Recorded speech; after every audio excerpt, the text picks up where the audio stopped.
everyone, and welcome to this month's Ask the CFP segment. This month's question is, what is tax loss harvesting? Tax loss harvesting, which I'm going to call TLH at the risk of being tongue-tied throughout this video, is a special tax strategy whereby investments are intentionally sold at a loss for tax reasons. This type of strategy can be impactful, especially during market downturns or periods of market volatility.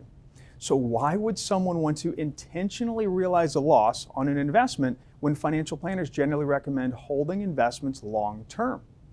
Let's assume you own 2 stocks in a taxable investment account, such as a brokerage account.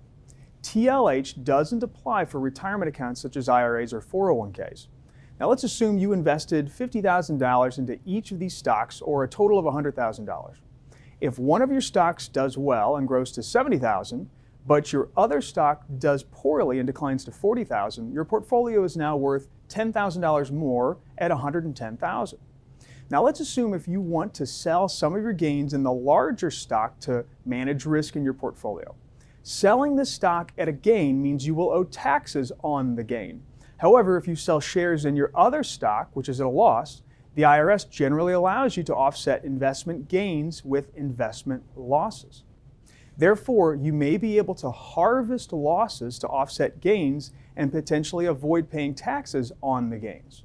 Keep in mind, not all investment losses can offset investment gains. To keep this simple, let's assume that each stock has been held for over 1 year for a long-term capital gain or loss. In the market drop of 2020 due to COVID, many people found their portfolios in decline. For those that had taxable, non-qualified investment accounts with investments at a loss, it provided an opportunity to intentionally sell those investments to realize a tax loss to offset taxable gains in that tax year or future years.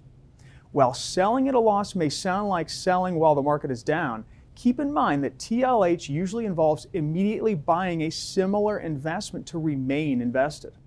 A simple example would be selling Pepsi at a loss and immediately buying Coke. You would still own a large U.S. beverage brand while taking advantage of a TLH opportunity. One important rule to keep in mind with TLH is avoiding something called a wash sale.